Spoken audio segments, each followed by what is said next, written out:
Greetings, Ben Ray here with another edition of SaaS Master School. Hope you're doing well. So today, addressing a student question, I'm in my 13th live cohort of the SaaS Metrics Foundation Live. And of course, a lot of questions come up. And today, a student living in both worlds, the perpetual world and the SaaS subscription world. And yes, there are still companies out there with the perpetual model and often transitioning from that legacy product to a cloud product and then switching the pricing model to subscription. So if we live in both worlds, we still have perpetual licenses, we have that maintenance stream, and then we have SaaS customers, or we're moving customers over to that SaaS model, that subscription model. How do we think about retention? So again, if you're not familiar with the perpetual model back in the old school days, when I got started in software in the early 2000s, we sold that perpetual license and the customer owned the software. And then we typically charged anywhere from 15 to 20% of that upfront perpetual license as the maintenance fee. So for example, if they bought the software for 100,000, they own it, then we charged 20,000 of annual maintenance per year to get access to updates and support.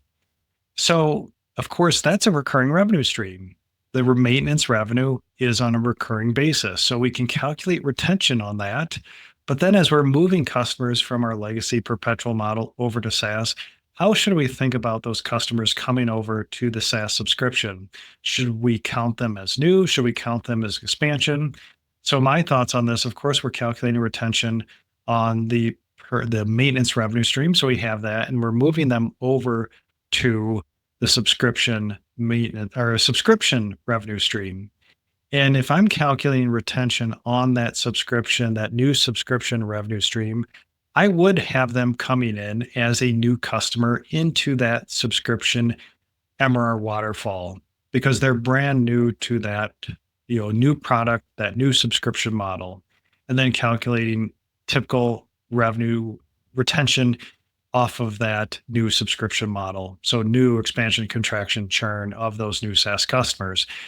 Now, if we're thinking about this from a third party and they want to know revenue by customer by month, how we're doing with expansion, well, I'm going to then combine those because again, we want to take credit.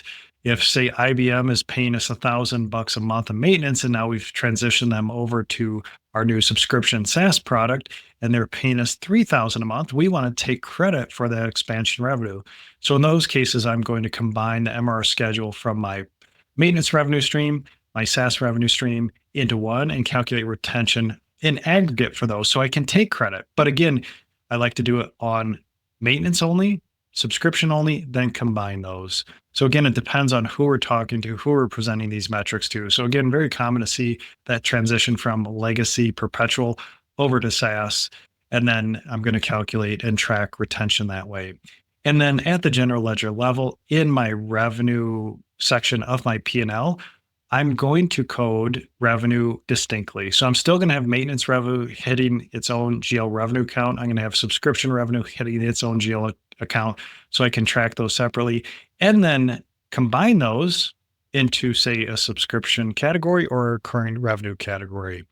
So very common as we transition over perpetual to SaaS. And again, we have to think about our metrics, just like retention. We also have to then think about CAC and payback and things like that, and how we're going to track those internally as we move customers from legacy to new. So a little bit about retention and perpetual and SaaS. Thanks.